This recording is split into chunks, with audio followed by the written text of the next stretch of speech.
This is what's left of a city that disappeared in a single night. In 1985, a catastrophe erased this whole town from the map. And today, more than 40 years later, I came here to walk among its ghosts. Today I'm visiting Armero, Colombia, once home to more than 20,000 people, until the eruption of Nevado del Ruiz turned the entire town into a tragedy the world will never forget.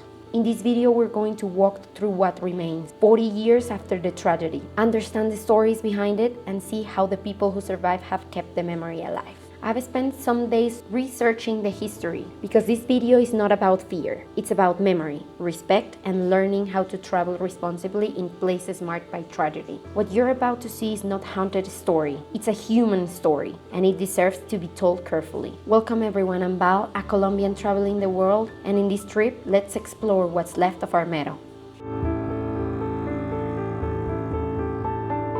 Before we talk about what happened here, let me tell you what Armero used to be. Armero was located in the north of the department of Tolima, in central Colombia. It sat in a fertile valley near the Languina River, surrounded by farmland and just about 50 kilometers from Nevado del Ruiz. Standing here today, it's almost impossible to imagine that Armero was once a thriving town, the third largest in Tolima, home to more than 20,000 people, a place full of farms, schools, bakeries, and life.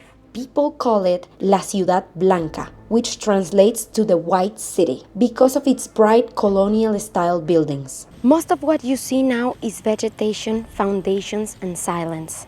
But in 1985, this was a regular Colombian town, until November 13, where everything changed for these people.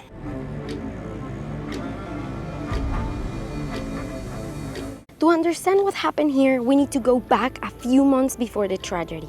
In late 1985, the Nevado del Ruiz volcano, more than 60 kilometers away, began showing signs of activity. Small tremors, ash, sulfur smells.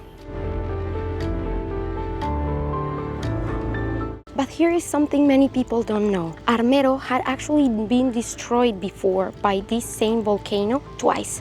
Once in 1595 and the other time in 1845. Both time lahars, which are massive mud flows, traveled through this exact valley.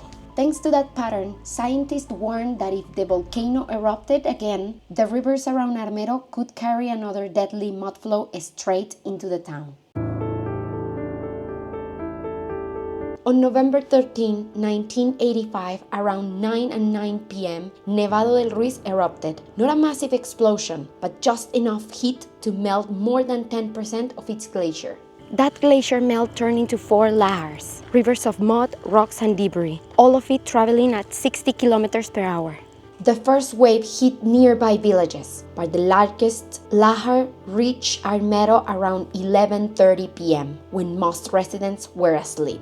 Imagine waking up in the middle of the night, hearing a roar and having seconds, literal seconds, to react. In less than 20 minutes, Armero was buried under up to 8 meters of mud. The lahar destroyed homes, power lines, and roads. Around 25,000 people died, about 3 out of every 4 residents.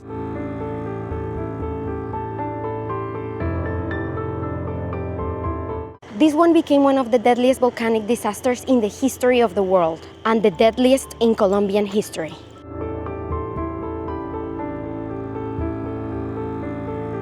One story touched the world more than any other. The story of Omaira Sanchez, a 13-year-old girl who loved school and wanted to grow up to be a doctor. When the lahars hit Armero, her house collapsed and she became trapped under the debris. The top of her body was floating above the mud using a car wheel, and that's how rescuers found her, still alive and breathing. For nearly 3 days, she remained there, surrounded by mud and water, while volunteers, firefighters, and journalists tried everything they could to free her. They tried getting a water pump. They tried digging. Rescuers did everything they could, but they lacked the equipment needed to free her without causing fatal injuries. Her courage and calmness became a symbol of what happened here, and one of the most painful parts of this dreadful tragedy.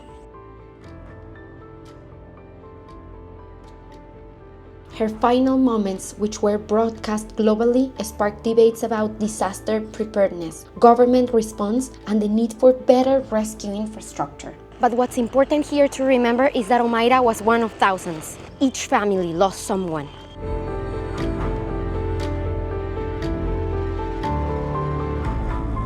Today, Armero isn't a ghost town, it's a memorial site. The mud was so deep that rebuilding wasn't possible. Instead, what you see are the tops of walls, the outlines of streets, and plaques placed by survivors.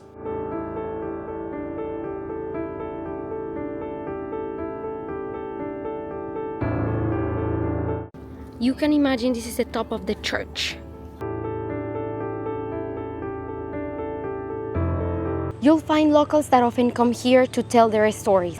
Each and every one of them lost a family member that night, and they have something to say about it. And every guide here that tells their story is part of the legacy of Armero. You'll find that most guides aren't here for tourism. They are here to make sure their families and this town are not forgotten, and as a reminder of what prevailed.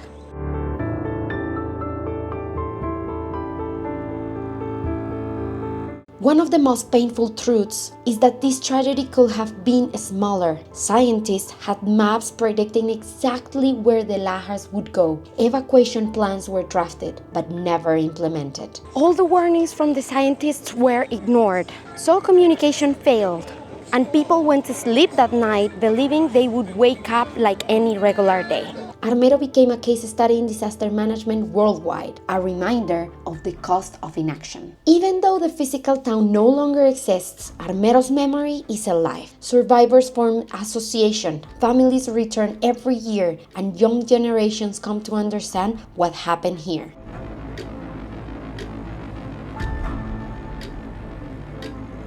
This is not about dark tourism for shock value. It's about memory. It's about learning how history, nature, and human decisions collide to determine the fate of an entire place.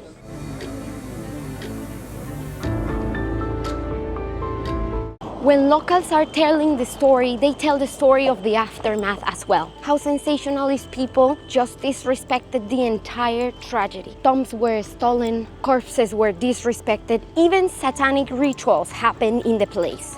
Scientists wanted to study the bodies, but people also forgot that what nature did here was meant to be treated with care.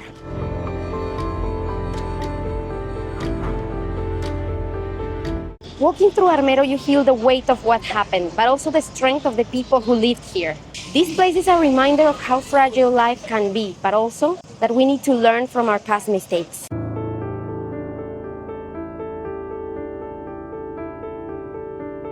If you ever visit, come with respect, come informed, and come ready to listen.